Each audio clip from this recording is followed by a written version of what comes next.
Zoom record. Okay, here we go. So what I'm going to do is I'll move some screens around here so we can all see. Oh, I'm already there. Okay. Can you see my screen? I actually popped to another screen. What you should be seeing is a terminal session that says 290 labs and links. Yep. Okay, good. All right. Let me change this to everyone. Pop back to the other screen. This is what I do to create my websites. I use Markdown, and you can see there's no video link right here because I haven't recorded tonight's video. And feel free to jump in if you've got questions. And so this is just straight Markdown. And when I'm done, I save my file, and I've got a bunch of aliases that I've set up. So you can see that this is the file I just created. And then I have a script that runs like this. But I need the home.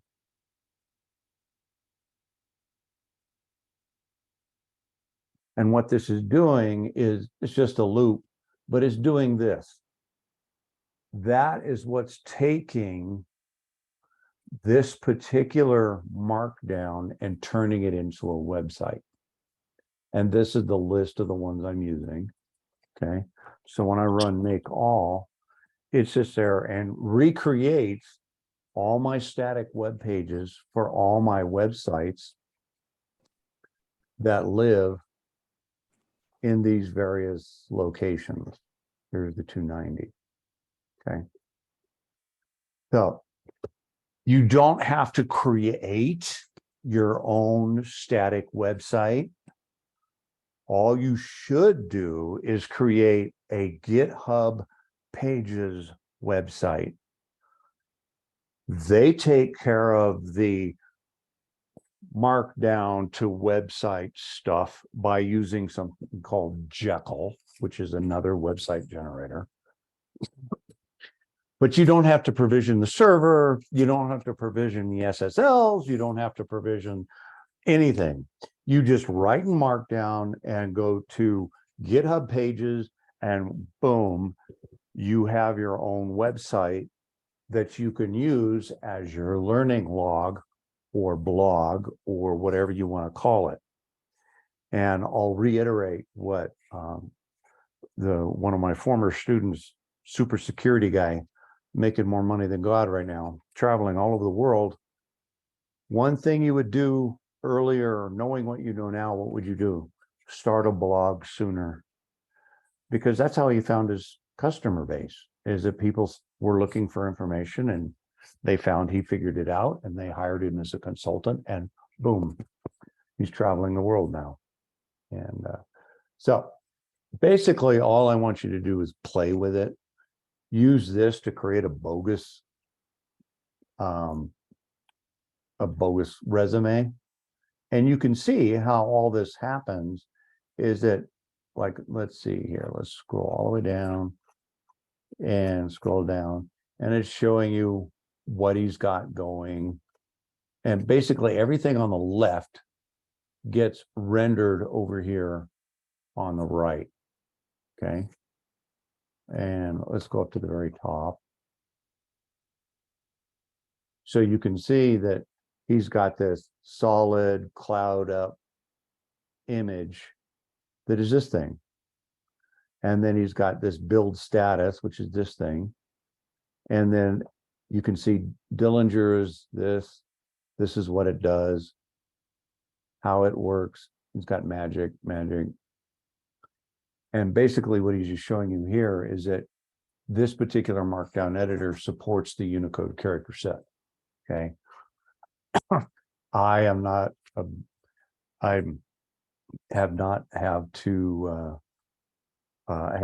done much with Unicode because side John, I don't know if I mentioned this or not.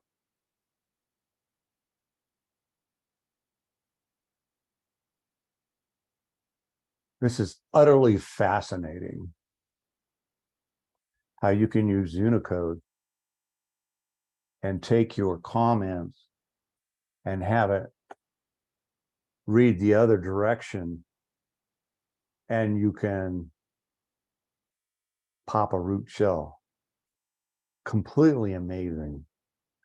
After they wrote this paper, I mean, there was a flurry of activity. They fixed the compiler chains, they fixed GCC, Microsoft fixed things, they fixed the Fortran, they fixed old COBOL compilers. I mean, people were super busy.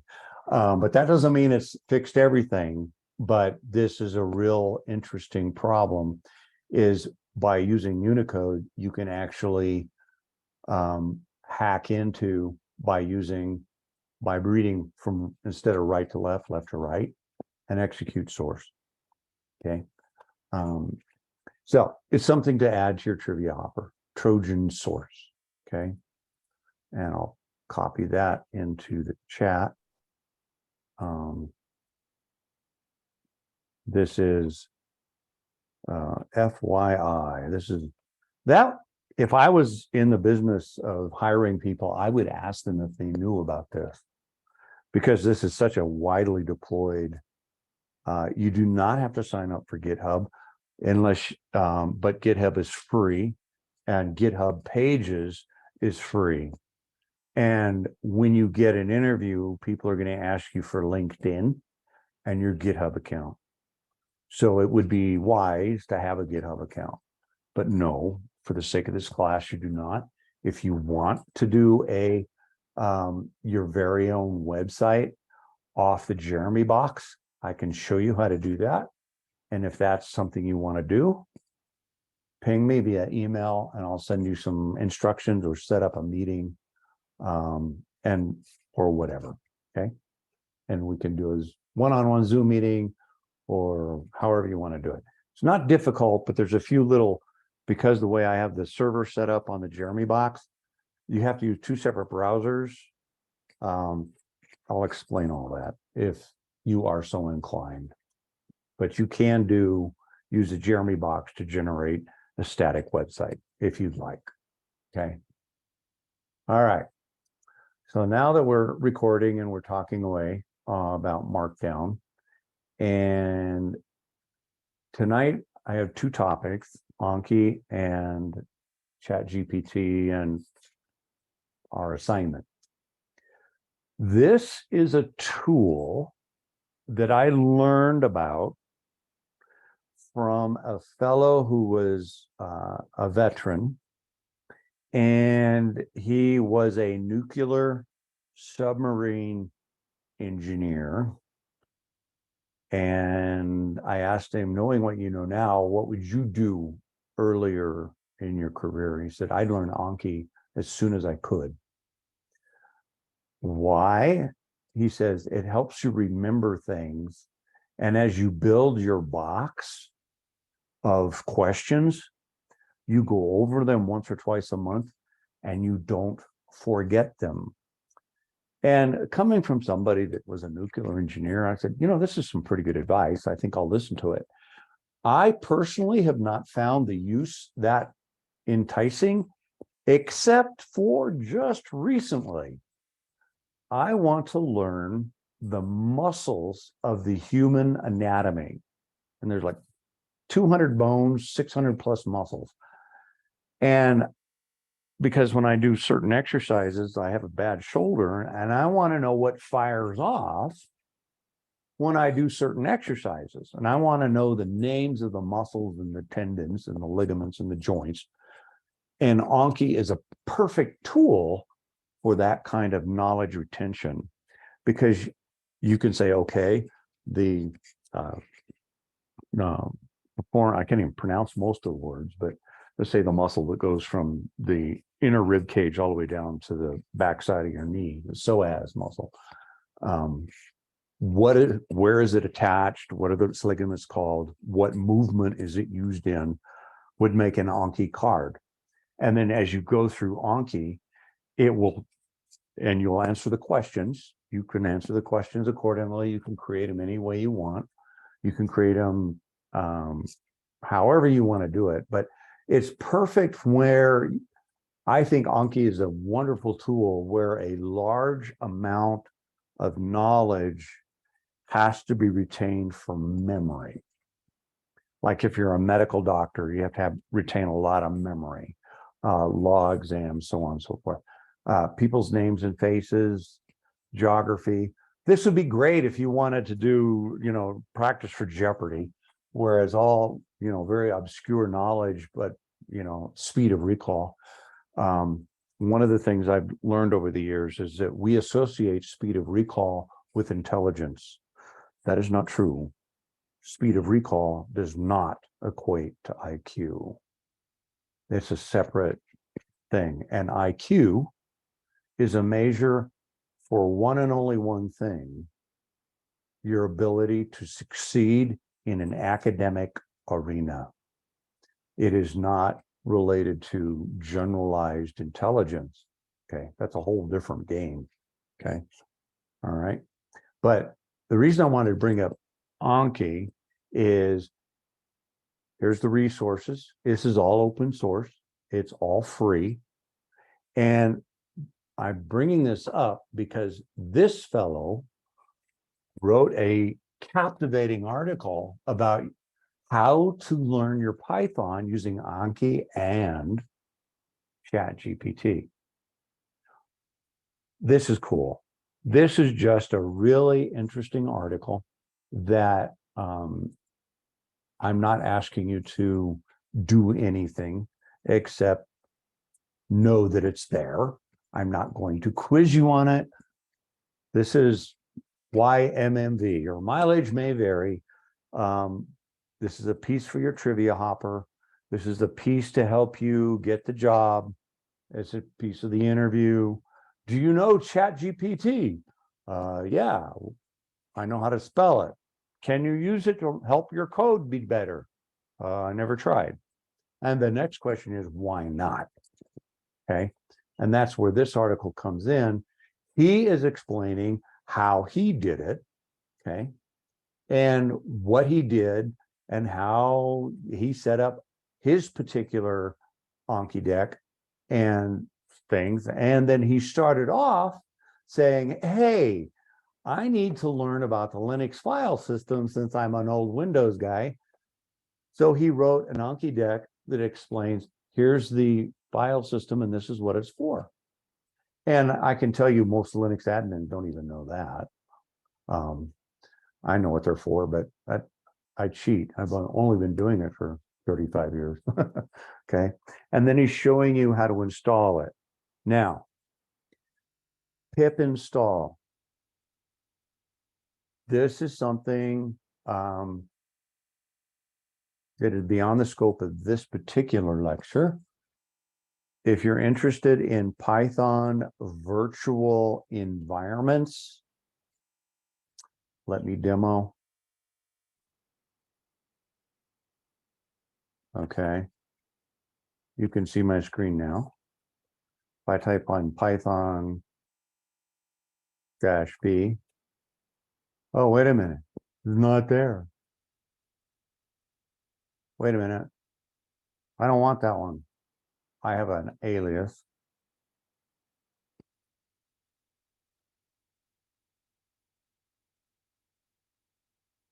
I have two separate versions of Python running on my machine. How do I do that? How do I keep the libraries separate? How do I keep them from crashing and causing all sorts of headaches?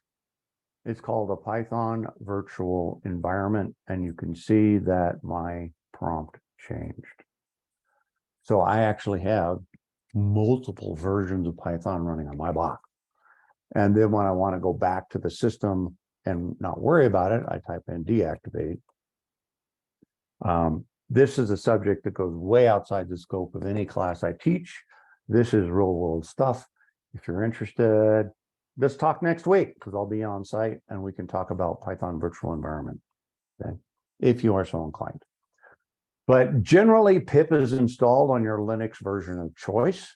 And you just say that, and he's actually giving you the source code of how to create an Anki deck programmatically. this is pretty cool. And I said, oh, this is cool. I'm going to keep this. And I want to learn how to do it. And because I want to use it for anatomy. I found some really good ones out there. The anatomy and physiology. There's just a ton of memory to it. But it's like anything else. If you don't review it, you're going to forget it. And there's a lot of subjects like that. Like all the VI command. How many knows 60 VI commands off the top of their head? I don't. I probably did at one time, but I don't know now. I use maybe top 10 of them. That's the way it is. Okay. All right. Now, on to the next topic that is right here is, where are you as an individual going to take this next step? Now, what I have for the assignment tonight is using the ACM channel.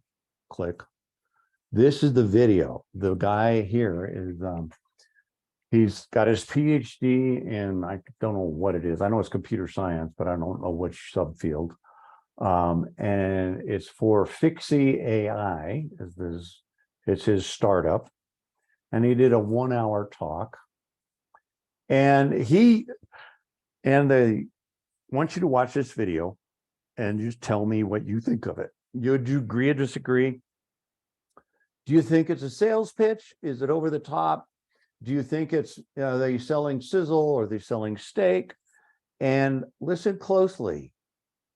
He's got some really interesting things to talk about on some of this stuff.